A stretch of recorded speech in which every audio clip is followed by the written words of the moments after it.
In this episode, Newell Eaton joins us to speak about change leadership, converting breakdowns into breakthroughs.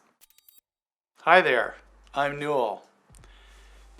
It's been my privilege to work with lots of leaders on engaging in intentional change. And sometimes it's been more about not knowing change was going to happen, where we've really just had to cope with change rather than engage in creating change. I can't say, though, I've ever experienced anything quite like this global pandemic. This is really of a different magnitude than anything I've ever experienced before, as I'm sure it is for you. Yet I still think the things that I've learned from working with all those complex change situations would still be very useful in the context of this situation. You know, both what I've learned, but also what I've read about really studying the neuroscience, biological, and psychological research. There's a lot to be taken from that.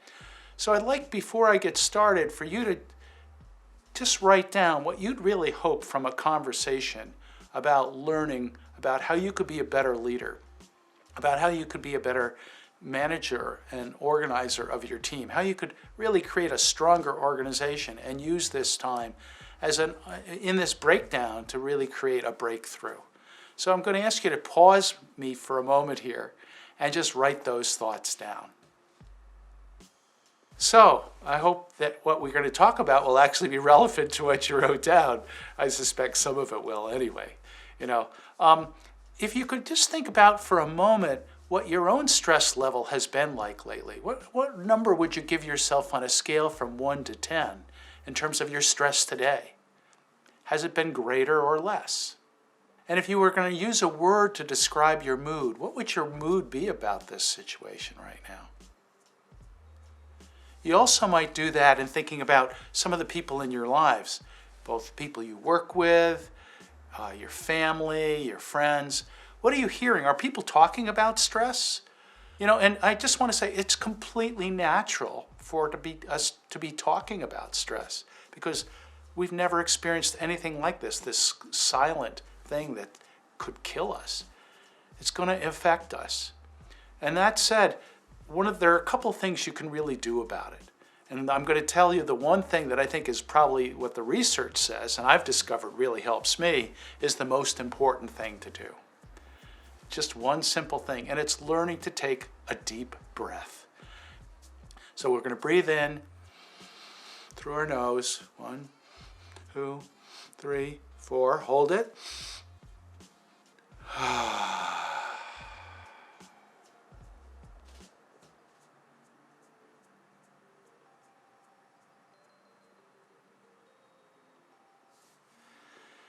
Okay.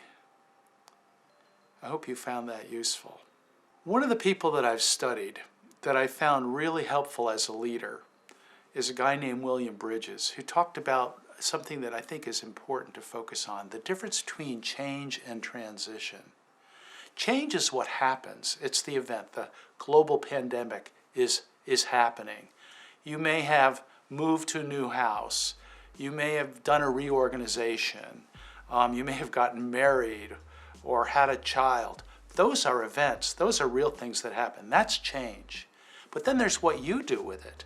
And what you do with it and the psychological process you go through, we would call a transition. Every one of us does that differently. And so as leaders, we sometimes think people are going through the same thing we're going through when something like that happens. But they may be doing it at a very different pace and a different way than you are. There's this thing called the polyvagal concept, that our nervous system is actually going through a change right now, that even though we think we can do the same things we've always been doing, we really don't have that capacity. Our body is shutting down at some level because we've got this deep inner body-centered fear. So it's tied to actually a reptilian brain that really is going through our system, that's really shutting part of us down. So don't expect from your people or expect from yourself that you can produce at the same levels. There's also something that as a leader is, how can you get your mindset into a place that really I first learned about through a guy named Stockdale. They call kind of the Stockdale phenomenon or Stockdale paradox. Stockdale was a guy who was a I forget what his rank was, but he was a military officer in the Vietnam War, and he got captured, and they tortured him, and he went through horrible conditions, and he was there with many others who experienced the same thing. He survived, and many of them did not. And what he noticed is those that really early on were extremely optimistic, when things didn't happen the way they thought would quickly, they died. And those that were pessimistic from the get-go also passed away. But those of them that did what he did, which is recognize the reality, really saw it for what it was, but continued to have the belief of a tenacity, believe this will end. I will get out of this. To hold that thought process really were the ones that succeeded. We saw the same phenomenon from people who were survivors of the Holocaust. If you listen to many people who've interviewed them, there were folks who dealt with the reality for what it was, but held that sense of long-term meaning that they would get out of it. So as a leader, how can you help people take on that way of thinking about things? That it's like, this is the way it is right now. There's nothing we can do about the now, but we really can get ready for a different future. And holding that as a present tense way of being with us. So there are a couple more very practical things besides a mindset, sort of a skill set that I would suggest that you practice as a leader. Now, none of these are complex, and they're things that you may have thought of before. You know, they are simple, but they are not easy. And the big three that I'm going to go into more detail after expressing are, number one, take care of yourself. It's something that I find leaders are really bad at. We're very good at taking care of number two, taking care of others, which is the second thing. And the third is focus on your priorities. You know, what matters most, you know, in terms of your role. You can't do it all, but you can really get rid of things that are less important or move them down to a later date or delegate them, but to really focus on what matters. So let me go into a little more detail on each of those because I think it's important. And the one I'm going to spend the most time on is taking care of yourself. Do you have a schedule each day? Do you have just a few things on that schedule? There's a tendency to have these long checklists. See what are the 3 or 4 top things that you really need to pay attention to today, and do the most difficult one first. The other things you're not going to get to, and plus there's going to be so many unforeseeable things that will happen during the day, you're just going to, you know, feel bad that you didn't get to your full list. So just focus on a few of your top things. The second thing is really to make sure that you're getting enough exercise and enough sleep. You know, get up off the chair, go out for a walk, even do stairs in your house if you need to, if you really feel you can't get outdoors. But get out in nature some. Something else you really need to do is really watch your intake of alcohol and other mind-altering substances. I'm hearing about a lot of leaders that are just, you know, going into zonk, you know, they're just so burnt out at the end of the day that they're doing more drinking or more other things than they ever have done before. So be really careful about what you're doing with those kinds of things. So the other thing is in terms of how you might do things with others. You know, one of the things that you can really do with it, since a lot of times we're talking either on the phone or using FaceTime or Zoom or whatever you're doing, how can you connect to people as though they're really in the room? How can you really lead from your heart in terms of that? Be more empathetic. And one of the key things is to talk slower than you normally would have, because at this point the tone of your voice really matters. Rather than jumping right into the business at hand, ask people how they're doing.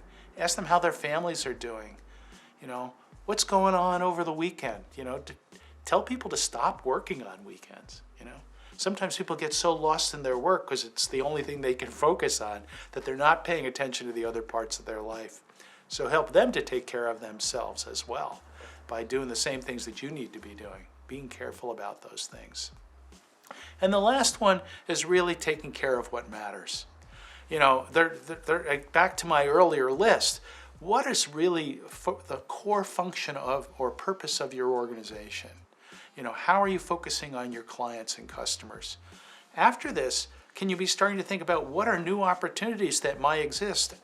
What new possibilities exist to reframe who you deliver to, what you're delivering as a set of services, new ways of delivering your services. What are some things you may have learned during this pandemic, like working from home, that maybe really would work better in the future rather than the old way?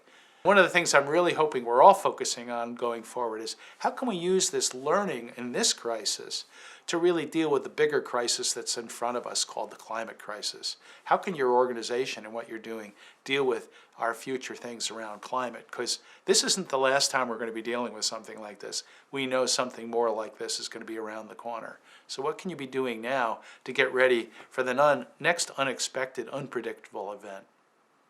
Thanks for listening, and let's do one more deep breath before we call it a day here, okay? Let's breathe in and breathe out. I hope you find this useful, and if there's anything else, any of the resources that I spoke to, get in touch through the folks here, and we'll see if we can get you some more help with that. Thanks a lot.